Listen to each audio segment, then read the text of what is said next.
जय हिंद साथियों, स्वागत है आप सभी का आपके अपने परिवार टीएनओ विजन में।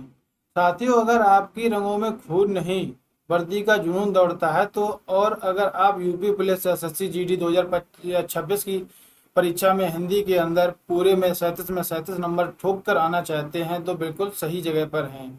आज की इस शानदार क्लास में हम लेकर आए हैं आपकी पसंदीदा 50 मास्टर मॉक टेस्ट सीरीज का मॉक टेस्ट नंबर 8। और भी जो इसको मैंने रखा है थोड़ा एडवांस लेवल का रखा है। आज प्रश्नों के लेवल को देखकर आपके दिमाग में बत्ती जल जाएगी। हम सिर्फ सही उत्तर पर नहीं टिक लगाएंगे बल्कि हर बार की तरह हर एक ऑप्शन का महापोस्टमार्टम करेंगे। और आज की क्लास में आपको कुछ ऐसी ट्रिक्स है और भी दूंगा जिसे आप चाहकर भी एग्जाम में नहीं भूल पाएंगे। तो जल्दी से अपना पेन और कॉपी उठा लीजिए। क्लास के अंत में मुझे एक बच्चे का स्कोर चाहिए 37 में 37 का। तो आप सभी लोग बताना भी आपके स्कोर क्या रहा। तो बिना किसी देरी से शुरुआत करते हैं आज का दमदार सेशन। चलिए चलते हैं प्रश्न नंबर 1 पे। तो क्वेश्चन नंबर देखो एक कह रहा है, निम्नलिखित में से कौन सा वर्ड सघोष और अल्पप्राण और ओष्ठ है। तो अगर इस क्वेश्चन को थोड़ा समझना चाहें, थोड़ा अगर इसके में जो पूछ रहा है वो सघोष पूछ रहा है, इसके बाद में अल्पप्राण पूछ रहा है, ओष्ठ पूछ रहा है, तो जो इसका राइट आंसर होगा क्या होगा? बा। तो बा बकरी वाला जो बा होगा तो ये क्यों होगा? देखो ये बा जो शब्द होता है कि पा वर्ग का तीसरा वर्ड है, तो यहाँ से क्या हो जाएगा, ये अल्पप्राण में आ जाएगा। तो अल्पप्राण में जो जो कॉलम होते हैं कौन कौन से आते हैं? 1, 3 और 5, ये अल्पप्राण में आते हैं। अगर महाप्राण की बात करेगा तो दूसरा और चौथा आते हैं महाप्राण में। तो देखो जैसे बाकी बात करेंगे तो बा पा वर्ग का तीसरा वर्ड है, नियम के अनुसार वर्ग का तीसरा और चौथा और पांचवा, तीसरा चौथा पांचवा सघोष होते हैं और आगे के दो अघोष होते हैं। अघोष को ऐसे याद रखेंगे जैसे उसमें लगा होता है अघोष। क्या लगा होता है? अघोष। तो अघोष से याद रखना, आ का शब्द है आगे से पहला और दूसरा, ये हो जाता है अघोष। अगर सघोष की बात करेगा तो उसमें कौन से आ जाते हैं? तीसरा अगर सघोष की बात करेगा तो वर्ग का पहला और तीसरा आ जाएगा किसमें? पहला तीसरा पांचवा ये आ जाएंगे किसमें? सघोष में। क्योंकि सघोष में जो 3, 4, 5 होते हैं वो सघोष में आते हैं। वर्ग का पहला और तीसरा पांचवा 1, 3, 5 बोलते हैं, वर्ण अल्पप्राण होते हैं। चूंकि ये पा वर्ग है तो इसलिए यह जो ओष्ठ भी है, क्योंकि जो पा वर्ग आता है किसमें आता है? ओष्ठ में आते हैं। तो तीनों शर्तें पूरी कर रहा है कौन? बी। तो इसका राइट आंसर हो जाएगा बी। अगर देखो बात करते हैं फा, तो फा केवल अघोष है और महाप्राण है और वर्ग का दूसरा वर्ड है, क्योंकि उसमें जिसमें जो आनी चाहिए पहला तीसरा और पांचवा वर्ड आने चाहिए। और भा वाला क्यों गलत है? तो ये सघोष तो है लेकिन महाप्राण, महाप्राण में आना चाहिए था, लेकिन महाप्राण है ये। और अगर माँ की बात करें, ये सघोष भी है अल्पप्राण है लेकिन नासिक व्यंजन में भी माना जाता है कौन? माँ। इस वजह से गलत है। चलते अगले क्वेश्चन पे। अगला क्वेश्चन कह रहा है, वाक्य जाल शब्द का संधि विच्छेद क्या होगा? तो उसका जो राइट आंसर बनता है वाक्य धन जाल। तो ऑप्शन राइट हो जाएगा इसका, ऑप्शन नंबर बी इसका राइट आंसर हो जाएगा। तो जब हम इसमें देखते हैं जो संधि, और उसमें अगर पूछेगा तो संधि कौन सी है, संधि की बात करेगा तो उसमें होगी व्यंजन संधि। कौन संधि होगी? व्यंजन संधि। व्यंजन संधि का जो नियम कहता है कि जैसे का हो गया, चा हो गया, का, चा, टा, ता, पा के बाद कोई भी सघोष वर्ड जैसे जा आए तो प्रथम वर्ड में अपने ही वर्ग के तीसरे वर्ड में बदल जाता है। जैसे का गा में बदल जाता है, तो इसी बन जाता है भाग्य जाल, भाग्य जाल। तो अब चलते हैं हम लोग अगली क्वेश्चन पे। अगला क्वेश्चन कह रहा है, युधिष्ठिर। युधिष्ठिर युधिष्ठिर शब्द में कौन सा समास है? देखो युधिष्ठिर शब्द में कौन समास है? तो इसका राइट आंसर हो जाएगा अलुक तत्पुरुष। तो इसके बारे में देखो समझते हैं। देखो युधिष्ठिर युद्ध में स्थिर रहने वाला। संस्कृत के जिन शब्दों में पहले पद की विभक्ति का लोप नहीं होता है, जैसे युद्ध, युद्धि मतलब युद्धि लिखा है तो युद्धि का अर्थ क्या है? युद्ध में। और ये बनता है अलुक तत्पुरुष का उदाहरण होता है। यूपी जो पुलिस है एसआई में ये अक्सर पूछा जाता है अलुक तत्पुरुष। और ये क्वेश्चन भी इंपॉर्टेंट है, थोड़ा इस चीज को ध्यान रखना क्योंकि ये इंपॉर्टेंट क्वेश्चन को हम हाईलाइट करते चलेंगे और क्वेश्चन हु में हु छप जाएंगे, इस चीज का मेरा दावा है क्योंकि मैंने बहुत चीजें खंगाल के ही इस चीज को तैयार किया है।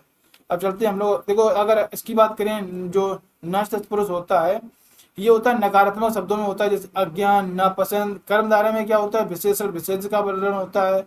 द्वंद्व की बात करें, इसमें क्या होता है, द्वंद्व में दोनों पद प्रधान की बात करता है, द्वंद्व हो जाता है वहां पे। अब चलते जैसे माता पिता भाई बहन, ऐसी कंडीशन बनती है। चलते प्रश्न नंबर 4 पे, निम्नलिखित में से कौन सा विलोम युग्म त्रुटिपूर्व गलत है। अब गलत की बात कर रहा है कि इसमें से गलत कौन सा है, तो स्थावर का जंगम सही है, और मूक का वाचाल सही है, और चिरंतन का शाश्वत ये गलत है, अवनत का उन्नत ये सही है। तो इसका राइट आंसर क्या हो जाएगा, चिरंतन और शाश्वत। तो स्थावर का जंगम होता है, बिल्कुल सही है। अब तो चिरंतन जो होता है, अगर इसकी बात करें चिरंतन, इसका अर्थ जो उसने बताया इसमें शाश्वत, देखो सही जो उत्तर होगा, क्योंकि युग्म गलत है। जो चिरंतन शब्द है उसका अर्थ होता है लंबे समय से चला आ रहा हो, उसको बोलते हैं चिरंतन। और शाश्वत की बात करें, जो सदा रहने वाला, उसको बोलते हैं शाश्वत। दोनों पर्याय शब्द हैं, विलोम नहीं है। इनका जो सही विलोम शब्द होगा चिरंतन का क्या होगा, नश्वर, जो नष्ट होने वाला, तो उसको नश्वर होगा। तो उसका राइट आंसर क्या हो जाएगा, नश्वर। तो उसका जो बनेगा नश्वर बनेगा। अब अवनत का उन्नति ये सब सही है, ये उनका युग्म ही सही है।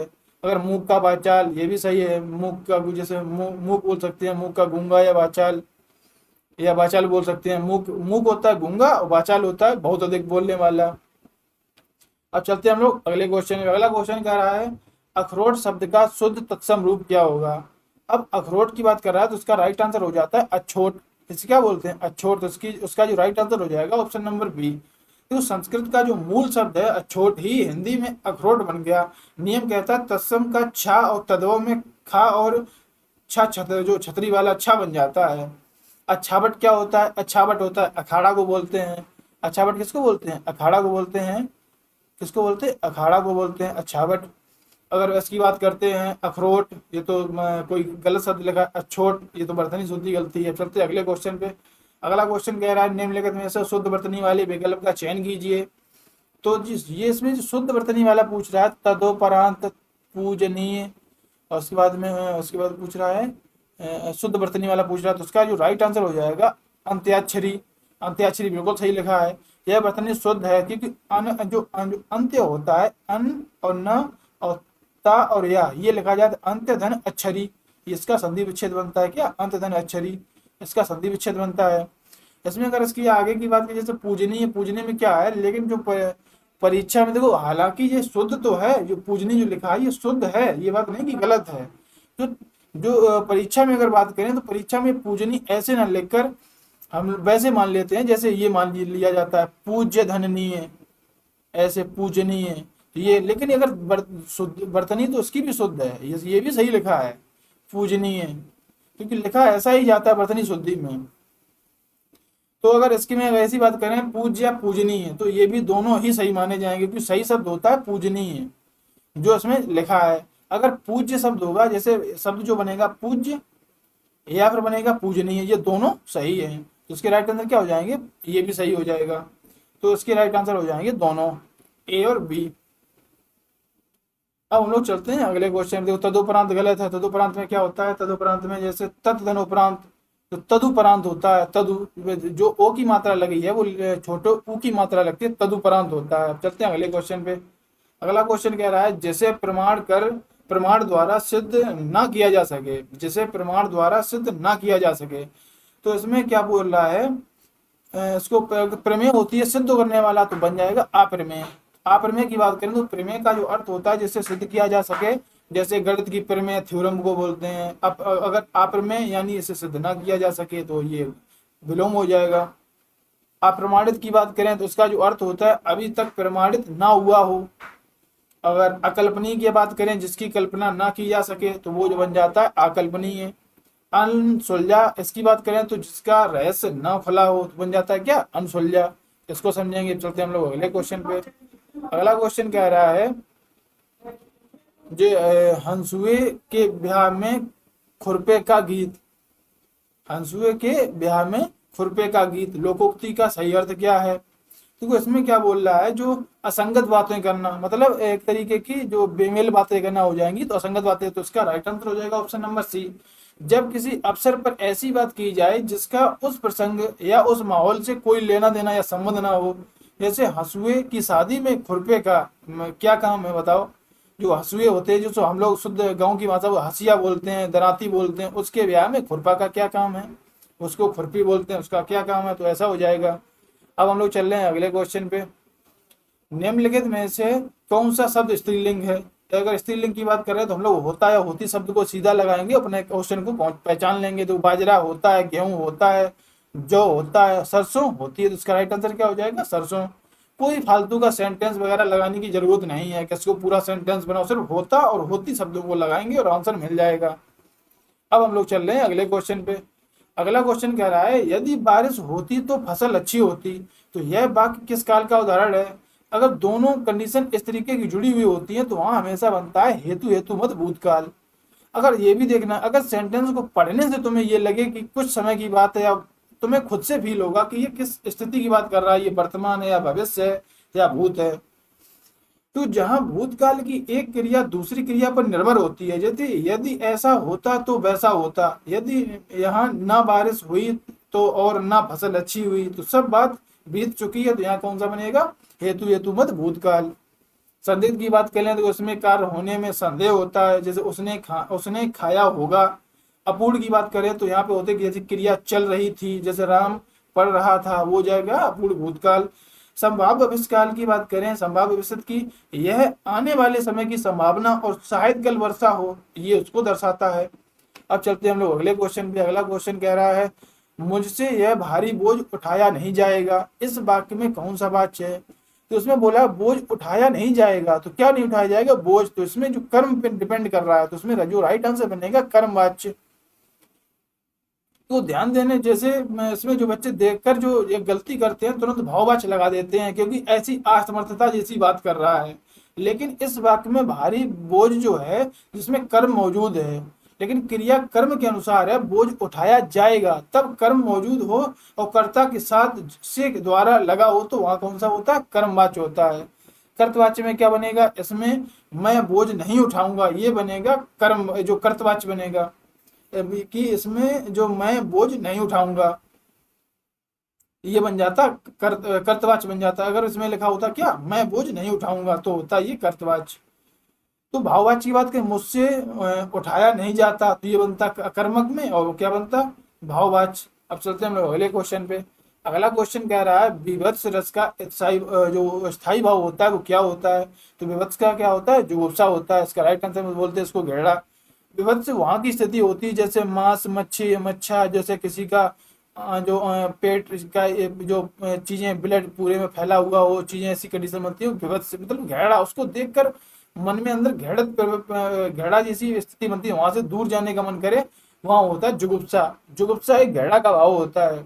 जैसे तुमने कहीं एक जानवर को एकदम एक्सीडेंट में पड़ा हुआ देखा, पूरे में उसकी सब फैला उधर इधर पड़ा हुआ है, तो उसके अंदर की स्थिति जो बनती है जुगुप्सा बनती है। घेड़ा तुम्हें उससे वो घेड़ा नहीं है, तो वो तुम्हारा एक अलगाव दूर करने का, तुम्हारा जो अंदर की जो मन कर रहा है कि दूर हो जाए, जुगुप्सा वाली बात हो रही, तो वहां बनता है जुगुप्सा। विवत्स का क्या बन जाएगा? जुगुप्सा। इसमें क्या होता है, जैसे मांस, खून, किसी की घिनौनी वस्तु का वर्णन होता है, मन में घृणा उत्पन्न होती है, तो उसे कैसे है? बीभत्स रस। शोक की बात करें उसमें होता है करुण रस। विस्मय की बात करें वहां होता है अद्भुत रस। निर्वेद कहाँ का होता है? निर्वेद होता है शांत रस का। जो उदाहरण बनते हैं किसमें बनते हैं? निर्वेद में बनते हैं। चलते हैं अगले क्वेश्चन पे। अगला क्वेश्चन कह रहा है, निम्नलिखित में से किस वाक्य में निपात का प्रयोग हुआ है? क्या किसकी बात कर रहा है? निपात की। निपात में क्या होता है? जैसे इसके जो उसका राइट आंसर बनेगा, जो श्याम को भी यह कार्य करना पड़ेगा। मतलब अब इस चीज को तुम समझना कि निपात में अव्यय शब्द होते हैं जो किसी शब्द के बाद लगकर उस पर विशेष बल, जैसे मतलब उस पे एक अलग कंडीशन में आती है। जैसे यहाँ पे लगा है भी शब्द, श्याम को भी, ये सब जो भी शब्द है उस पे एक दबाव की बात कर रहा है, तो वहां होते हैं निपात। जैसे ही हो गया, तो हो गया, तक, मात्र, भर, ये अन्य निपात जैसे लिख देते हैं। तो है और ही शब्द है, इसके बाद में तक शब्द है, इसके बाद में आ जाए तो मात्र शब्द हुआ, इसके बाद में आ जाए भर शब्द हुआ। इन चीजों का जो वर्णन होता है किसमें होता है? निपात में होता है। अब बाकी अब चलते हैं अगले क्वेश्चन पे। अगले क्वेश्चन कह रहा है, कश्मीरी सेब सिंदूरी लाल होता है, तो इस वाक्य में सिंदूरी शब्द क्या है? अगर सिंदूरी शब्द की बात कर रहा है कि सिंदूरी क्या है, तो सिंदूरी लाल तो होता है, ये कैसे होते हैं सिंदूरी? तो ये विशेषण जो क्या बोलते हैं, जो विशेषता है उसकी जो विशेषता बताए, तो उसमें बन जाता है क्या? प्रविशेषण। इसका राइट आंसर क्या हो जाएगा? प्रविशेषण। देखो यहाँ सेब विशेष है और लाल विशेषण है, और सिंदूरी उस लाल रंग की विशेषता बता रहा है, तो उस शब्द में विशेषण की विशेषता बताने वाले को शब्द को कहते हैं प्रविशेषण। जैसे बहुत, अधिक, सिंदूरी, इन चीजों का वर्णन होता है। जैसे अब विशेषण क्या होता है, जैसे मुख्य क्या है, इसमें विशेषण लाल है। क्रिया विशेषण की बात करें तो ये जो क्रिया विशेषण में कोई प्रयोग नहीं हुआ तो उसको भी बता देते हैं, क्योंकि क्रिया की जो विशेषता बताता है वो बनता है क्रिया विशेषण। अब लोग चलते हैं अगले क्वेश्चन पे। अगला क्वेश्चन देखो, कह रहा है एक है शब्द अली और एक शब्द अली, शब्द का युग्म का जो सही अर्थ क्या है।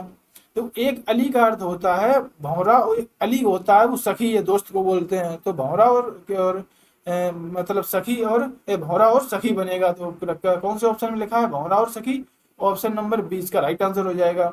तो एक छोटी की जिसमें मात्रा लगती है वो भ्रमर मतलब भौरे का बनता है, और बड़ी की मात्रा जो लगती है जो जैसे सखी, सहेली, इसमें बनता है अली। अली शब्द लगता है। ये कुछ श्रुति शब्द भिन्नार्थक शब्द हैं जो हर बार परीक्षा में आते हैं। अब लोग चलते हैं अगले क्वेश्चन पे। देखो इसमें ये भी लिखा है तो इस चीज को याद रखना, सखी भौरा ये भी दोनों चीज लिखे, पर क्रम गलत है, क्योंकि जब भी पूछेगा इस अली का अर्थ ये है और इस अली का अर्थ ये है, जिस टाइप से क्रम में होता है उसी टाइप से क्रम में लगाना होता है। जैसे इस अली का अर्थ भौरा है और इस अली का अर्थ सखी है। अब चलते हैं हम लोग अगले क्वेश्चन पे। अगला क्वेश्चन कह रहा है हिंदी साहित्य में कवियों का कवि किसे कहा जाता है। अगर कवियों का कवि की बात करें तो शमशेर सिंह बहादुर सिंह को कहा गया है। किसको? शमशेर सिंह बहादुर सिंह को। अगर इसकी इनकी जो अनूठी काव्य शैली और जो व्यंग जो विधान है के कारण जो अज्ञे जी ने इसे इन्हें जो कवियों का कवि माना है। किन्होंने? अज्ञे। अज्ञे का उनका नाम पूरा नाम क्या है? सच्चिदानंद बादशाह अज्ञे उनका पूरा नाम है। अब अगर सूर्यकांत त्रिपाठी निराला की बात करें जैसे, और अज्ञे की बात, अज्ञे मतलब अज्ञेय को क्या बोला गया है? कठिन गद्य का प्रेत कहा गया है। किसको? अज्ञेय को। अज्ञेय को क्या क्या कहा गया है? कठिन काव्य का प्रेत। कठिन काव्य का प्रेत, काव्य का प्रेत कहा गया है।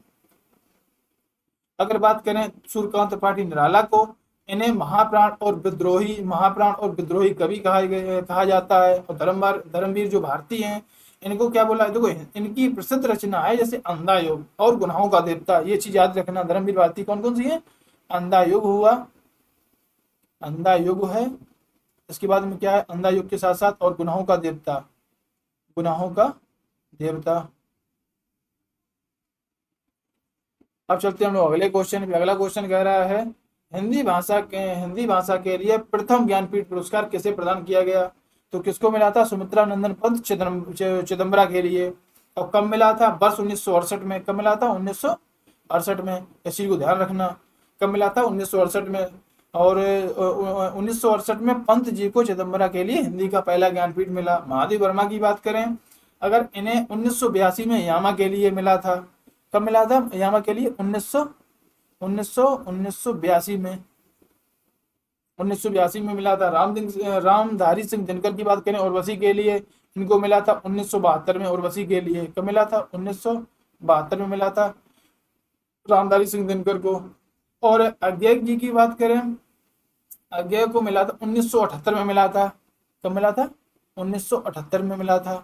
इन चीज को याद रखना। चलते हैं अगले क्वेश्चन पे। अगला क्वेश्चन कह रहा है दुर्व्यवहार शब्द में कुल कितने उपसर्गों का प्रयोग हुआ है। तो इसमें अगर बात करें, एक है देखो दुर, दूसरा है बी और एक है अब। तो ऐसे इसमें टोटल जो बनते हैं कुल कितने बनते हैं? 3 उपसर्ग। अगर देखो दुर्व्यवहार को अगर तोड़ें तो ये पहले बनता है दुर, एक ये बनेगा उपसर्ग। इसके बाद में अगर और तोड़ें तो ये बनेगा दुर्बी। इसके बाद में और कौन सा बनेगा? अब। और इसके बाद में जो मूल शब्द बनेगा क्या? हार। ऐसे शब्दों को जो 3 जो उपसर्ग बने हैं, जो 3 शब्दों के उपसर्गों का वर्णन मिलता है इसमें। अब देखो उसमें जो उपसर्गों की बात करेगा जो 3 उपसर्ग में है, और ये एक अच्छा क्वेश्चन है जो, और इसमें जो मूल शब्द क्या बनेगा? हार। मूल शब्द हमारा क्या है? ये हार मूल शब्द है। मूल शब्द, मूल शब्द हमारा क्या है? ये हार शब्द है मूल शब्द। अब चलते हैं हम लोग अगले क्वेश्चन पे। तो अगला क्वेश्चन कह रहा है कौनते। कौनते शब्द का जो जो प्रत्यय है, कौन सा प्रत्यय है? कौनते बोलते किसको है? कौनते बोलते कुंती के पुत्र को। कुंती का पुत्र था उसका, उसको बोला गया कौनते। तो इसमें कौन सा शब्द है? ए शब्द है। इसका जो प्रत्यय क्या है? ए है। इसमें जो अगर इसकी बात करें जो उसमें जो यह एक अपत्यवाचक है, जैसे संतान सूचक तदित प्रत्यय है। अगर इसी प्रकार बात करें राधा, राधा और ए शब्द जुड़ेगा तो राधे बनेगा। गंगा और ए जो शब्द जुड़ेगा तो गंगेय बनेगा। जैसे अगर बात करें राधा और शब्द लिखते हैं राधा और प्लस ए शब्द, अगर इसको जोड़ेंगे तो बनेगा क्या, राधेय, ये शब्द बनेगा। अगर इसकी बात करें जैसे गंगा हुआ तो गंगा में जैसे गंगा लिखा, गंगा के साथ में अगर ए शब्द जुड़ेगा तो ये बनता है क्या, गंगेय, क्या बनता है, गंगेय, ऐसे बन जाते हैं। चलते हैं हम लोग अगले क्वेश्चन पे। गंगा तो गांगे बनेगा, ये एक और मात्रा इसमें लगती है, गांगे शब्द बनता है। अब लोग चलते हैं अगले क्वेश्चन पे। अगला क्वेश्चन देखो कह रहा है कि बिनु बिनु पद चले सुने बिनु काना, कर बिनु कर्म करे विधि नाना। इस इन जो पंक्तियों में कौन सा अलंकार है, अलंकार की बात कर रहा है।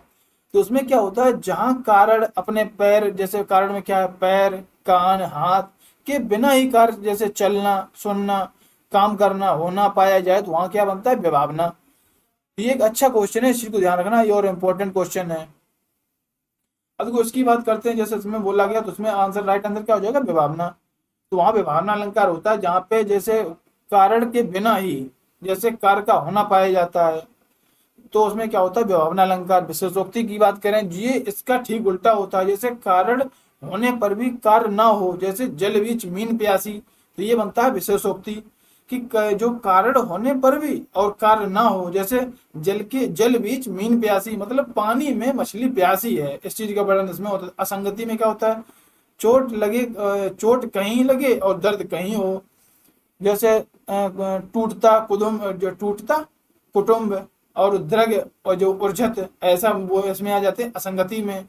भ्रांति मान में क्या होता है, जहां भ्रम बस एक वस्तु को दूसरी मान लिया जाए, वही हम लोगों ने पढ़ा है, जो सारी विच नारी है कि नारी विच सारी है, ऐसी कंडीशन में बनता है क्या, भ्रांतिमान वाला। अब चलते हैं हम लोग अगले क्वेश्चन पे। अगला क्वेश्चन कह रहा है निम्नलिखित में से कौन सा जो शब्द है सारंग का अनेकार्थी नहीं है। अगर नहीं बोल रहा है तो नहीं चीज को पहले अंडरलाइन कर लेना, क्योंकि नहीं शब्द हमेशा एग्जाम में गलतियां कराता है। तो उसमें जो देखो राइट आंसर उसका राइट आंसर अगर बात करें, पहले ऑप्शन को देखो, मोर तो उसका सारंग का होता है, सर्प होता है, और इसके बाद में बादल जो होता है सारंग, अनेकार्थी पूछा है तो ये भी होता है। अगर इसकी बात करें शहद, तो शहद इसका राइट आंसर हो जाएगा, शहद नहीं होता है। तो सारंग की जो अर्थ होते हैं लेकिन शहद इसका अर्थ नहीं है। अगर जानकारी के हिसाब से बताएं, जैसे मोर हो गया, अगर सारंग में देखो मोर है, सांप है, बादल है, हिरन है, कमल है, हंस है, और जो चातक है, सुंदर, एक जैसे दो होता है, सारंग ले सारंग चली कर सारंग की ओट, तो ये इसी वजह से उस वर्णन से वहीं से ये निकल के आया है।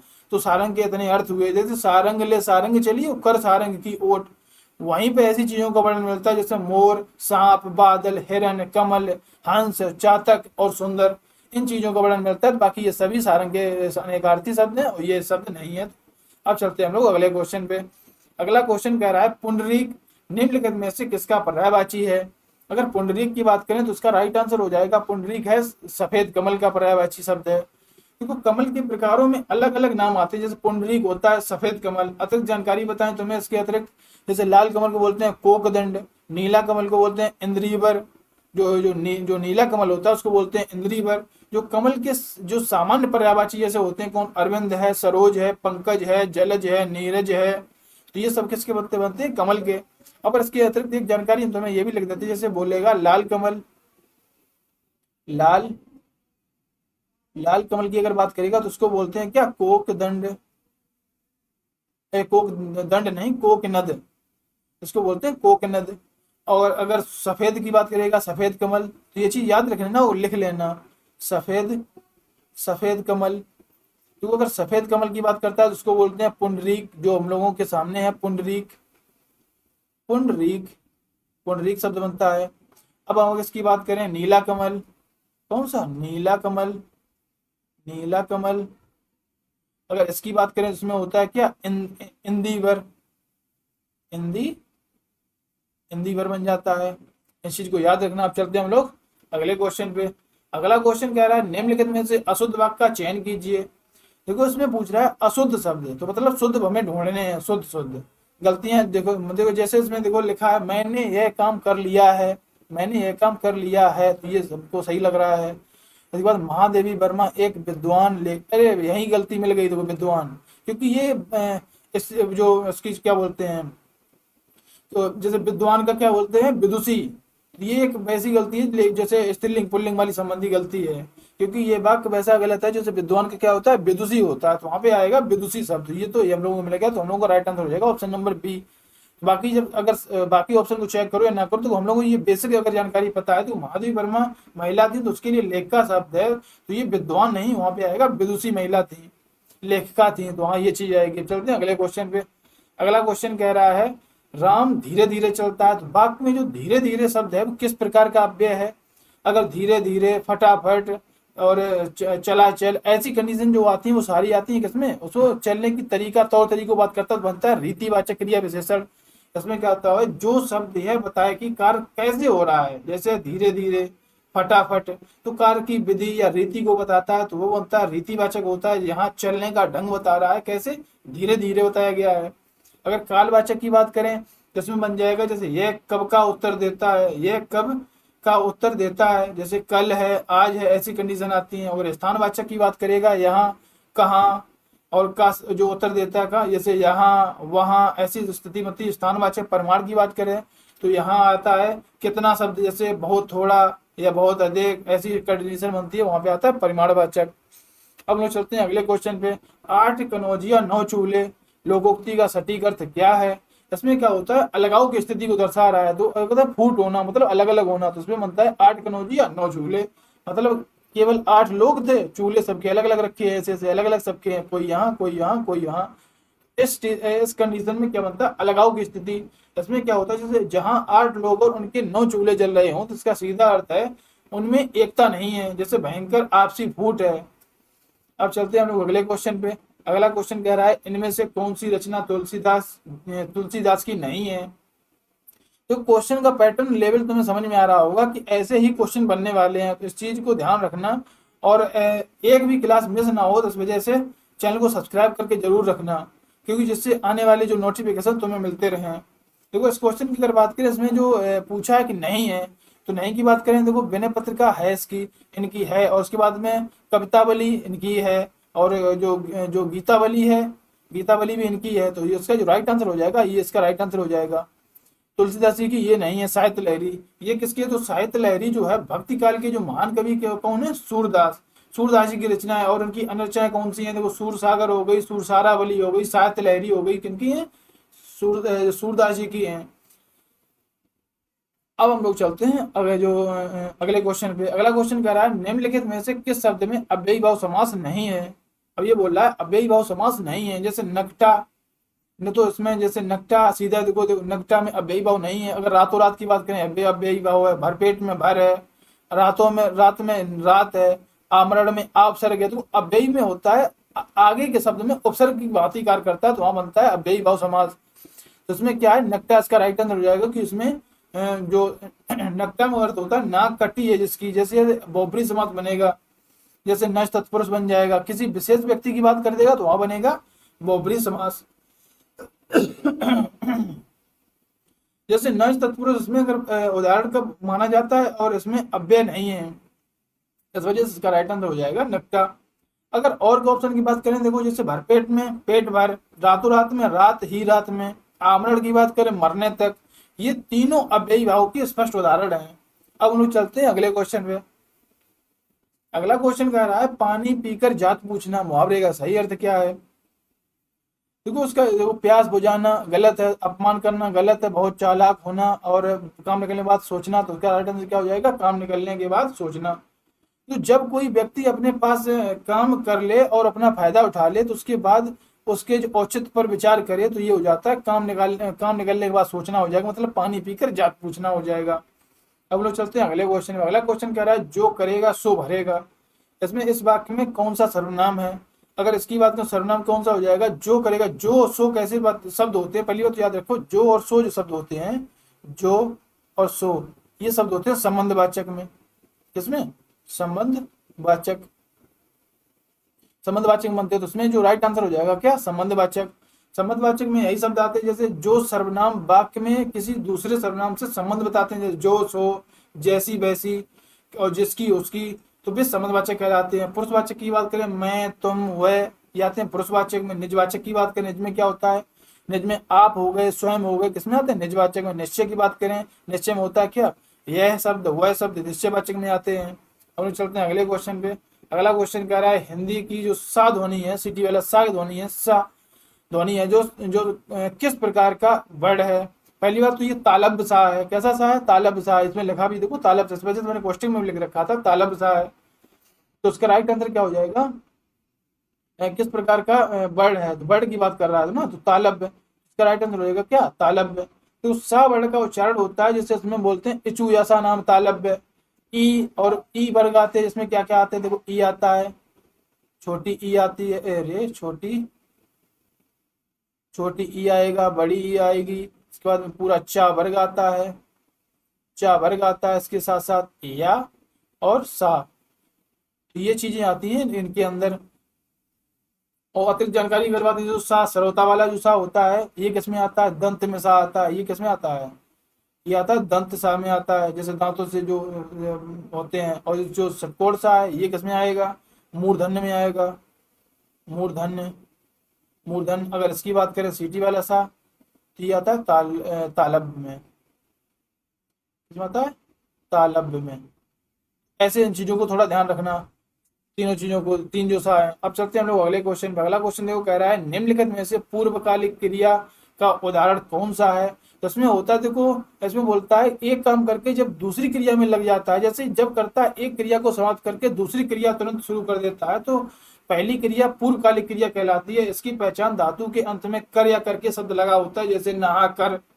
तो इसमें देखो क्वेश्चन जो कह रहा है, उसमें जो राइट आंसर बनेगा वह नहाकर स्कूल गया, पहले नहाया फिर गया, इस वजह इसका राइट आंसर हो जाएगा ऑप्शन नंबर ए। अगर देखो राम ने पत्र लिखवाया, यह प्रेरणार्थक क्रिया है। और इसके बाद में चलते हैं हम लोग अगले क्वेश्चन पे। अगला क्वेश्चन कह रहा है छंद शास्त्र के प्रणेता आचार्य किसे माना जाता है। तो छंद शास्त्र के जो प्रणेता आचार्य थे, वो आचार्य जो पिंगल थे, कौन? आचार्य पिंगल को माना जाता है। महर्षि पिंगल को छंद शास्त्र का जनक माना जाता है, और इसी कारण छंद शास्त्र को पिंगल शास्त्र भी कहा जाता है। अगर छंद शास्त्र की बात करें, इसका नाम अन्य नाम क्या है? पिंगल शास्त्र। क्या नाम है? पिंगल, पिंगल शास्त्र नाम है। और एक चीज तुम्हें और बताना चाहते हैं, तो वो ये हम लोगों का मॉक टेस्ट नंबर 8 था। तो मॉक टेस्ट नंबर कौन सा था? मॉक टेस्ट नंबर 8 था। तो 8 को मैंने थोड़ा एडवांस लेवल को बना के तैयार किया, जो कि यूपीएसआई तक के लेवल को कवर करता हो। क्योंकि थोड़े जो इस लेवल तक का पढ़ेंगे तो यूपी पुलिस और जो एसएससी जीडी और जैसे टेट सुपर टेट जिसमें भी हिंदी पूछी जाती है, उसमें भी इस टाइप के क्वेश्चन तुम्हारे अच्छे से और कवर होते जाएं। इस वजह से मैंने थोड़ा अच्छे लेवल के बना के तैयार किया, आगे इसी पैटर्न में मॉक टेस्ट कराते रहेंगे। देखो इसमें क्या कह रहा है, देखो छंद, देखो इसको बोलते हैं पिंगल शास्त्र बोला जाता है। किनको? छंद शास्त्र को अन्य नाम क्या बोलते हैं? पिंगल। किनके नाम से बोलते हैं? आचार्य पिंगल के नाम से ही इनका नाम रखा गया है, पिंगल शास्त्र। पिंगल शास्त्र, ये गलत लग गया था, पिंगल शास्त्र। अब हम लोग देखो अगर इनकी बात करें, जैसे आचार्य भरत मुनि, तो ये रस संप्रदाय के जनक माने जाते हैं। कौन? भरत मुनि, रस संप्रदाय के। अगर आचार्य जो भामे थे, अगर इनकी बात करें, जो अलंकार संप्रदाय का जनक माना जाता है किनको? आचार्य भामे को। अब हम लोग चलते हैं अगले क्वेश्चन पे। तो अगला क्वेश्चन हम लोगों को गद्यांश से संबंधित है। देखो गद्यांश ना पढ़ के सीधा पहले क्वेश्चन पे जाएंगे, क्वेश्चन के अकॉर्डिंग सीधा ऊपर ढूंढ लेंगे, तुरंत मिल जाएगा। तो इसमें बोल रहा है गद्यांश के अनुसार आधुनिक युग की सबसे बड़ी विडंबना क्या है। तो आधुनिक युग का विज्ञान और प्रौद्योगिकी की युग है, और विज्ञान ने मनुष्य के जीवन को अत्यंत सुख और सुविधाजनक बना दिया है, और दूरियां सिमट गई हैं, और पूरा विश्व एक ग्लोबल विलेज, वैश्विक गांव में बदल गया है। और इसके बाद लेकिन इस भौतिक प्रगति के साथ साथ मनुष्य का जो नैतिक पतन भी बहुत तेजी से। तो उसमें बोला मनुष्य के भौतिक पतन की बात कर रहा है। तो उसमें भौतिक पतन अगर ऑप्शन में ढूंढो, तो ऑप्शन नंबर भौतिक पतन, उसमें बात कर रहा है ऑप्शन नंबर बी। देखो विडंबना क्या है, तो इसमें बोला है ग्लोबल विलेज, जैसे बोला भौतिक साथ साथ मनुष्य की पतन, पतन की बात कर रहा है। ये चीज इसमें लिख रखी है इसने। इसका राइट आंसर हो जाएगा ऑप्शन नंबर बी। तो उसमें सीधा सीधा लिखा है जो तीसरी लाइन में, कि सुविधाओं के साथ मानवीय संवेदनाएं शून्य हो गई हैं, ये इसका अर्थ हो गया। अब हम चलते हैं अगली स्लाइड पे, अगला क्वेश्चन पे। ग्लोबल विलेज से क्या तात्पर्य है? ग्लोबल विलेज जैसे देखो, एक तो पहली चीज, एक तो ट्रिक बताते जुगाड़, जैसे कहीं भी क्वेश्चन में अगर थोड़ा लॉन्ग लिखा हुआ होता है और बाकी ऑप्शन जो छोटे छोटे होते हैं, तो इस चीज को याद रखना 100%, जब तक वो ऑप्शन सही नहीं था, तो इस वजह से आयोग उसको इतना लंबा क्यों लिखेगा। तो इस वजह से सीधा जैसे बड़ा दिखा तो हमें सीधा टिक लगाना है, ऑप्शन नंबर ए इसका राइट आंसर हो जाएगा। क्योंकि एग्जाम की रणनीति के हिसाब से हम लोगों को करना होगा। जैसे इसमें बोला है ग्लोबल विलेज का अर्थ क्या है? देखो अगर ये ऑप्शन बड़ा लिखा है, देखो पहले बात सुनो, और कोष्टक में भी लिखा है निकटता आना, जैसे पूरी दुनिया का एक गांव के रूप में सिमट जाना, निकटता आना, जैसे तकनीकी और संचार के जो कारण और दुनिया भर के लोगों को एक साथ जुड़ जाना और दूरियां खत्म होना ग्लोबल विलेज है।